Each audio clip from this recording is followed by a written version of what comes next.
야고보서 4장 1절부터 10절 말씀입니다. 제가 읽겠습니다. 너희 중에 싸움이 어디로부터 다툼이 어디로부터 나느냐? 너희 지체 중에서 싸우는 정욕으로부터 나는 것이 아니냐? 너희는 욕심을 내어도 얻지 못하여 살인하며 시기하여도 능히 취하지 못함으로 다투고 싸우는도다. 너희가 얻지 못함은 구하지 아니하기 때문이요 구하여도 받지 못함은 정욕으로 쓰려고 잘못 구하기 때문이라. 가늠한 여인들아, 세상과 벗된 것이 하나님과 원수됨을 알지 못하느냐? 그런즉 누구든지 세상과 벗이 되고자 하는 자는 스스로 하나님과 원수가 되는 것이니라. 너희는 하나님이 우리 속에 거하게 하신 성령이 시기하시기까지 사모한다 하신 말씀을 헛된 줄로 생각하느냐? 그러나 더욱 큰 은혜를 주시나니 그러므로 일렀으되 하나님이 교만한 자를 물리치시고 겸손한 자에게 은혜를 주신다 하였느니라. 그런즉 너희는 하나님께 복종할지어다. 마귀를 대적하라. 그리하면 너희를 피하리라. 하나님을 가까이 하라. 그리하면 너희를 가까이 하시리라. 죄인들아, 손을 깨끗이 하라. 두 마음을 품은 자들아, 마음을 성결하게 하라. 슬퍼하며 애통하며 울지어다. 너희 웃음을 애통으로 너희 즐거움을 근심으로 바꿀지어다. 주 앞에서 낮추라. 그리하면 주께서 너희를 높이시리라. 아멘. 오늘 말씀은 주 앞에서 낮추라 라는 말씀으로 함께 은혜를 나누고자 합니다. 1절부터 3절에 보면요, 다툼과 싸움이 뭔지에 대해서 얘기를 하고 계셔요. 성경에 보면 싸우는 거, 다투는 거, 이것이 성경에 많이 나와요. 잠언에 보면요, 다투는 여인과 한 집에 사는 것보다 움막에서 혼자 사는 것이 낫다, 이렇게 얘기를 해요. 그 여인과 다툰다 이렇게 표현을 하거든요. 지금 다툼과 그 싸움은 육체의 정욕을 따라 살 때 일어나는 것을 말하는 거예요. 지금 1절, 2절, 3절에 보면 그 얘기가 나와요. 1절에 보면 니네 중에 싸움이 어디로부터 시작하고 다툼이 어디서부터 나오냐면 너희 지체 중에서 싸우는 정욕으로부터 나온다, 이렇게 얘기를 하고 있어요. 그러니까 우리의 지체를 쳐서 복종시켜서 그리스도께 복종시켜야 되는데, 그러지 못하고 그 정욕이 다투는 대로, 정욕이 일어나는 대로 행하면 다툼과 싸움이 일어난다는 거예요. 그 정욕이 무엇이냐? 뒤에 보니까 욕심을 내어도 얻지 못하니까 미워한다는 거죠. 또 시기하여도 취하지 못하니까 다투고 싸운다, 이렇게 얘기해요. 십계명에 보면 이 욕심 내지 못, 또 이웃의 물건을 탐하지 말아라, 이웃의 아내를 탐하지 말아라, 이런 말이 나오거든요. 시기하여도 취하지 못하면 어떻게 되냐면 다투고 싸우는 거예요. 욕심을 내어도 얻지 못한다, 이렇게 얘기해요. 욕심이라는 것은요, 결국 얻지 못하는 것을 탐하는 게 욕심이에요. 채워지지 않는 게 욕심이에요. 밑 빠진 항아리가 욕심이에요. 그래서 하나님이 아무리 채워주셔도 감사가 없어요. 욕심은 내가 더 가지고자 하는 마음이 나를 집어삼켰기 때문에. 그런 사람들은 어떻게 한대요? 살인한대요. 왜냐하면 욕심이 차가지고 어떤 것에도 만족하지 못하는데 남이 가진 것은 커 보인단 말이에요. 조현병이라는 병이 있어요. 그래서 내 귀에 이상한 소리가 들린다, 누구를 죽이라는 소리가 들린다, 이래가지고 조현병 환자들이 불을 지르고 조현병 환자들이 막 사진을 하고 이런 게 뉴스에 많이 나와요. 근데 이 조현병 환자들이 조현병 가기 전에 우울증이나 조현병 초기 그 경계선 그런 사람들하고 상담을 해보면 대부분이 뭐라고 얘기하냐면요, 남 탓이에요. 남편 때문에 자신이 이렇게 됐다. 남편이 돈을 평생토록 안 벌어와서 이제 자기가 이렇게 됐다. 또 어떤 사람은 결혼하고 나서 남편이 갑자기 군대를 갔다. 군대 안 갔다는 거를 결혼 전에는 나한테 말을 안 했다. 사기다. 그래서 자기 혼자 군대 가 있는 동안 집에 혼자 살다 보니까 내가 이렇게 됐다. 언제적 얘기예요. 지금 그 사람이 50이 넘었는데. 조현병이 그렇게 어느 한 원인으로 되어지는 것은 아니에요. 근데 사람들이 뭐라고 하냐면 왜 나를 안 사랑해줬어? 왜 나를 안 챙겨줬어? 왜 나에게 네가 왜 나에게 해야 될 일을 안 했어? 내 거를 물론 안 채웠다는 거예요. 물론 남편이 나가서 돈을 벌어와야 되는 건 당연한 일이에요. 근데 그것이 조현병의 원인이 될 수는 없어요. 그것이 욕심이 결국은 그 원인을 들어서 살인하게 만드는 거예요. 미워하고 못 견디고 이렇게 만들어요. 그리고 나서는 이혼을 해요. 그리고 나서는 이혼해서 이렇게 된 것조차도 다 그 사람 탓인 거예요. 그렇게 해서 욕심이 결국은 미움을 낳는 거예요. 그래서 그 사람만 안 보면 살겠다 막 이렇게 되는 거예요. 그러면서 뒤에 뭐라고 그러면 시기하여도 취하지 못함으로 다투고 싸우는 거다. 남의 거예요, 남의 거. 근데 남의 거를 탐하는 거예요. 그래서 시기가 나는 거예요. 왜 쟤는 쉬는데 월급 받는 것 같아? 쟤는 왜 노는데 월급 받는 것 같아? 나만 힘든 것 같아. 그러면 어떻게 되냐면요, 일단 싸우고 보는 거예요. 다투고 보는 거예요. 이렇게 이 얘기는요, 육신을 따라 사는 사람을 얘기하는 거예요. 그래서 육신의 정욕을 앞에 보면 정욕을 육체를 쳐서 복종시키지 못한 사람을 얘기하는 거예요. 그래서 뒤에 뭐라고 하냐면요, 가늠한 여인들아 이렇게 얘기해요.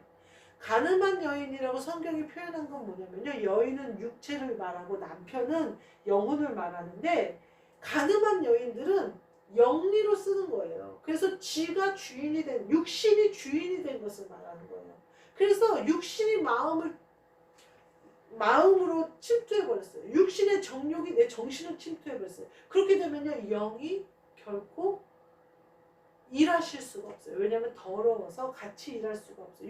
정욕이 주인이 되면서 욕심이 주인이 되고 시기하고 미워하고, 교회 안에서요, 권사님들이나 집사님들이나 장로님들이나 목사님들까지도 얘기를 들어보면요, 어느 장로님, 어느 권사님, 어느 집사님, 어느 목사님 시기하고 질투하는 말들을 많이 해요, 입으로. 또 욕심을 내는 말을 많이 해요.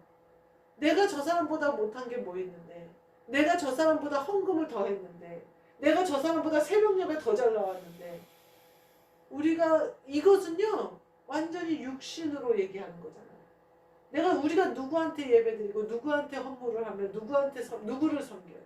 그 마음이 다른 거죠. 그래서 근데 처음에는 괜찮았어요. 처음에는 하나님을 향해 했어요. 근데 자꾸 마귀가 사람에게 가늠한 여인이 되게 만드는 거예요. 자꾸 세상에 눈이 돌아가게 만들고 자꾸 사람을 보게 만들어요. 그러면서 앞에 뭐라고 그러냐면요, 구하여도 얻지 못하는 건 한 가지라는 거예요. 정욕으로 쓰는 거 잘못. 우리가 하나님 앞에 구하는 것이 육체를 위한 것이냐 영의 것이냐의 차이예요.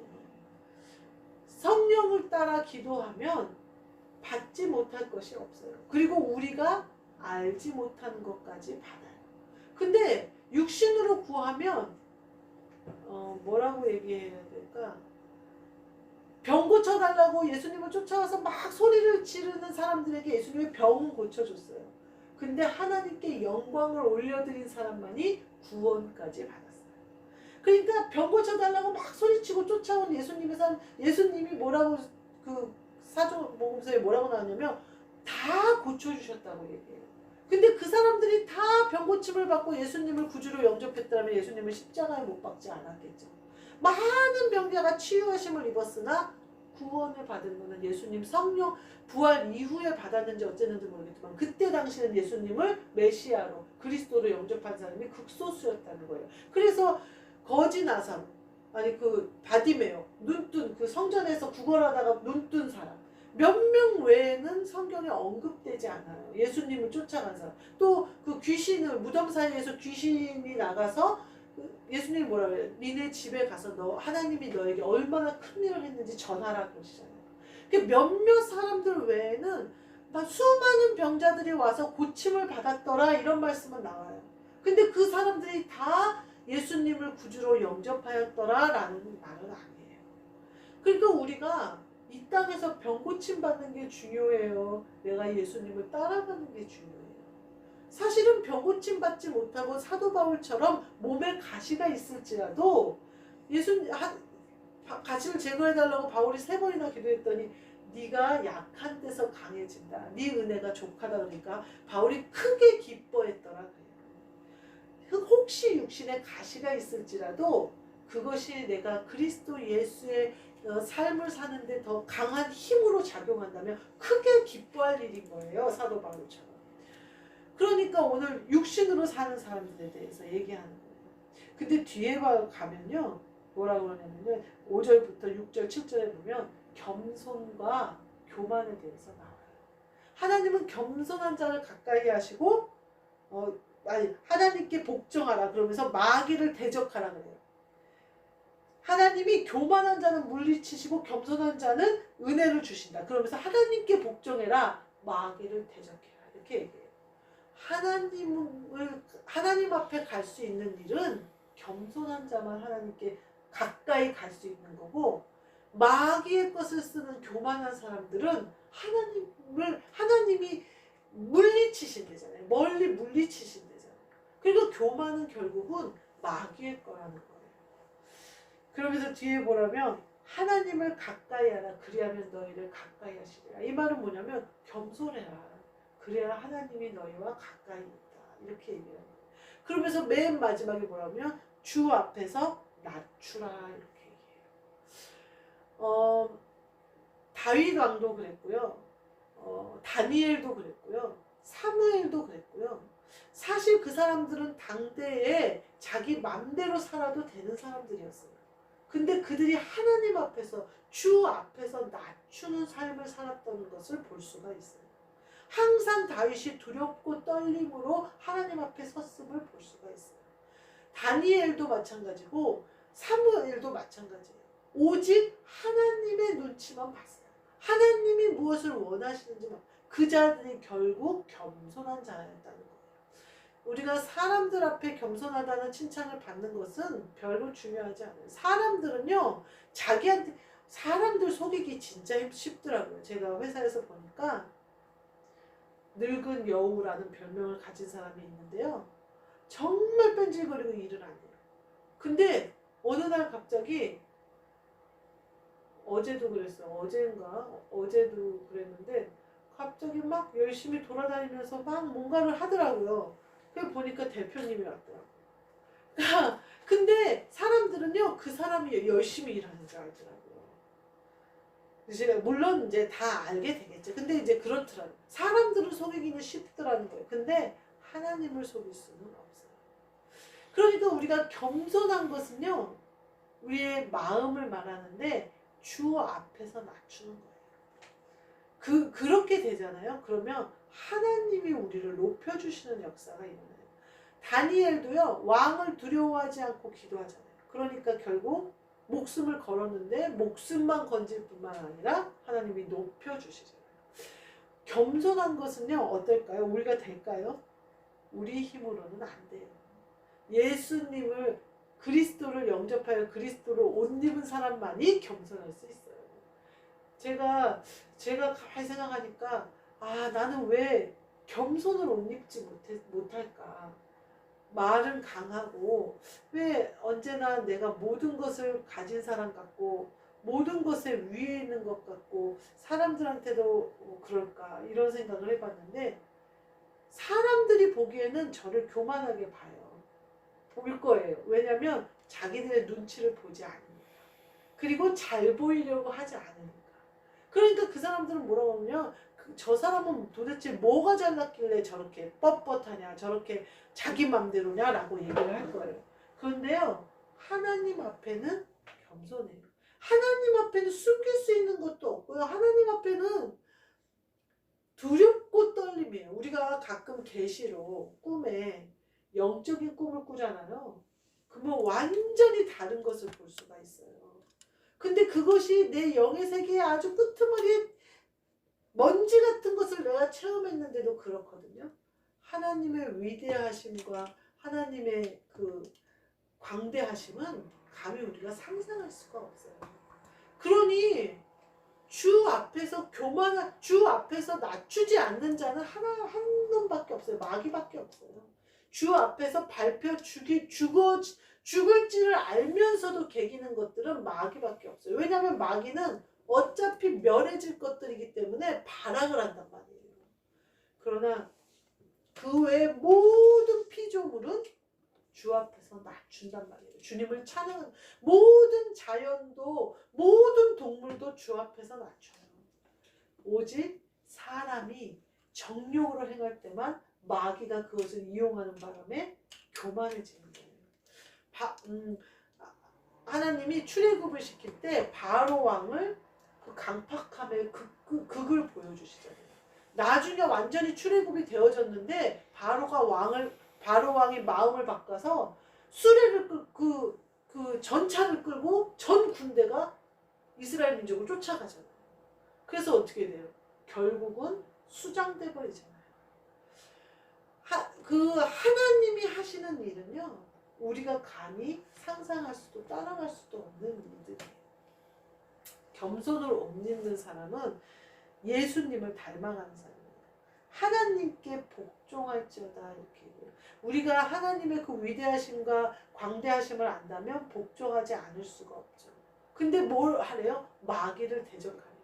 이 말은 뭐냐면요, 영적인 것에 모든 것에 너희 모든 것을 집중하고 깨어있고 육신을 쳐서 복종시켜라 이런 거예요. 니네 정욕이 살아나지 않게, 너희 욕심이 살아나지 않게, 너희 시기심이 살아나지 않게 쳐서 복종시켜서 하나님께 가까이 가라 이렇게 얘기를 하고 있는 거예요. 두 마음을 품은 자들아 마음을 성결하게 하라 이래요. 내가 가끔 두 마음을 품을 수도 있어요. 근데 성결하게 하래요. 그 말은 뭐예요? 씻으라는 거죠. 얼른 씻어서 깨끗하게 하라는 거예요. 우리의 육체의 정욕을 제어하는 힘은요, 회개밖에는 없어요. 우리가 깨달을 때마다 씻는 방법밖에는 없어요. 깨닫게 해주시는 것도요, 겸손한 자가 깨달아요. 교만한 자는 절대 못 깨달아요. 나 더럽지 않다고 얘기해요. 나 씻을 것이 없다고 얘기해요. 겸손하면 겸손할수록 내가 씻을 것이 보여지고, 겸손하면 겸손할수록 씻을 것이 보여지는 만큼 씻김을 받는 거예요. 그러니 내가 겸손할수록 깨끗해진다는 거예요. 그리고 내가 깨끗해질수록 그리스도께서 내 안에 계신다는 거예요. 그리고 내가 깨끗할수록 하나님이 내 안에 오신다는 거예요. 하나님이 나를 가까이 하신다는데 가까이 하시는 정도가 내 안에 와주신다는 거예요. 그러니까 겸손한 것이 참 중요하다. 근데 많은 사람들이 생각해요. 어떻게 하면 겸손할 수 있을까? 어떻게 하면 겸손할 수 있을까? 제가 많이 고민을 했어요. 나는 어딜 가나 그렇게 겸손하다는 말을 못 들어봤으니 겸손하고 싶다. 제가 생각하니까 방법은 하나예요. 내 마음 버리는 거. 내 뜻 버리는 거. 내 생각 버리는 거. 그래서 두 마음이 아니라 내 마음과 예수님의 마음이 같이 있는 게 아니라 내 마음을 씻어버리는 거예요. 그래서 주님 마음만 있게. 내 생각하고 주님 생각하고 같이 있는 게 아니라 얼른 두 생각이, 내 생각은 지워버리는 거예요. 주님의 생각만 나를 주장하시게. 이렇게 두 마음이 아니라 다 내 것은 성결하게 씻어버리는 거예요. 그래서 오직 깨끗하신 그리스도만이 내 안에 계시도록. 그 방법 외에는 내가 겸손할 방법이 없고 주 앞에 낮출 방법이 없더라라는 거예요. 복음을 전하는 데 있어서 이 겸손함이 얼마나 중요한지 모르겠어요. 여기서 뭐라고 얘기하냐면 슬퍼하며 애통하며 울지어다 그렇게 얘기해요. 우리가 주 안에서 살면서 슬퍼하며 애통하며 울 일은 없어요. 늘 마음에 기쁨과 감사가 넘쳐요. 그런데요, 주님이 십자가에 못 박혀서 무덤에 들어가셨을 때처럼 슬퍼하고 애통하고 우는 심정이 우리에게 있어야 된다는 거예요. 그래야 겸손할 수 있다는 거예요. 우리가 주 안에서 기뻐하고 즐거워하는 그 그리스도 예수의 마음인데 이것이 돼야만 이 그리스도 예수의 마음을 소유할 수가 있는 거예요. 슬퍼하고 애통하고 우는 마음, 세상을 향하여 또 주님의 아들들에 대한 전도를 향한 마음, 슬퍼하며 애통하며 우는 마음, 주님이 세상을 바라보는 그 마음, 하나님 아버지의 자녀들이 아직도 죄의 올무에서 결박에서 끊어지지 못한 내 자녀들을 바라볼 때 그 마음을 품으라는 거예요. 그래서 니네는 웃는 자리에 있을지라도 애통함을, 예를 들면 이거예요. 네가 지금 등 따시고 배부르고 행복하게 살지만 갇힌 자를 생각하라는 거예요. 감옥에 있는 자처럼 내가 아무것도 없고 지금 자유도 없고 감옥에 갇힌 것처럼 생각하라는 거예요. 갇힌 자가 있으니 갇힌 자처럼 생각하라는 거예요. 네가 모든 것을 가졌지만 아무것도 없는 자처럼 생각하는 거예요. 제가 가끔 어떤 생각을 하냐면 기도가 해이해지거나 어떤 마음이 그럴 때 만약에 내 아들이 지금 위급한 상황인데 내가 모르는 거면 어떡할까? 내가 위급한 상황인데 이러고 있을까? 그러면서 일어나서 기도를 하거든요. 하나님은 지금 위급한 상황인 거예요. 전도를 해야 되겠고 하나님의 아들을 구해야 되겠고 내 아들이 위급한 상황인 거예요. 근데 내가 웃으면서 좋다고 하면 장례식장에서 웃는 사람밖에 더 되겠어요. 하나님과 같은 마음으로 나는 울며 슬퍼하며 애통하는 자리가 아닐지라도, 나는 갇혀있지 않을지라도, 내 아들은 위급한 상황이 아닐지라도 내가 내 아들이 위급한 상황에 처한 것처럼, 내가 갇힌 자가 된 것처럼, 내가 모든 것을 잃는 자가 된 것처럼 그렇게 기도하라는 거예요. 그래서 웃음을 애통으로 바꾸고 즐거움을 근심으로 바꿔서 주 앞에서 낮추라는 거예요. 그렇게 해서 그들을 향해서 내가 기도하는 것을 말하는 거예요. 첫 번째 1절부터 그 앞에는 육신에 대해서 나오고요. 그 다음에 겸손과 교만에 대해서 하시면서 내 마음을 어떻게 다스릴 건가에 대해서 하시고요. 그 다음에 영으로 네 심령이 어떠해야 될지에 대해서 말씀하고 계세요. 우리 주 앞에서 낮추셔서 그리스도의 심장을 가지시는 저와 여러분이 되시기를 주님의 이름으로 축복합니다. 아멘. 기도하겠습니다. 하나님 감사합니다. 우리에게 그리스도로 옷 입히셨사오니 그리스도의 심장을 주사 주님의 마음으로 살게 하여 주옵소서. 그리스도 예수의 마음을 주옵소서. 예수 그리스도의 이름으로 기도하옵나이다. 아멘. 하늘에 계신 우리 아버지여, 이름이 거룩히 여김을 받으시오며 나라가 임하시오며 뜻이 하늘에서 이루어진 것 같이 땅에서도 이루어집니다. 오늘 우리에게 일용할 양식을 주시옵고 우리가 우리에게 죄 지은 자를 사하여 준 것 같이 우리 죄를 사하여 주시옵고 우리를 시험에 들게 하지 마시옵고 다만 악에서 구하시옵소서. 나라와 권세와 영광이 아버지께 영원히 있사옵나이다. 아멘.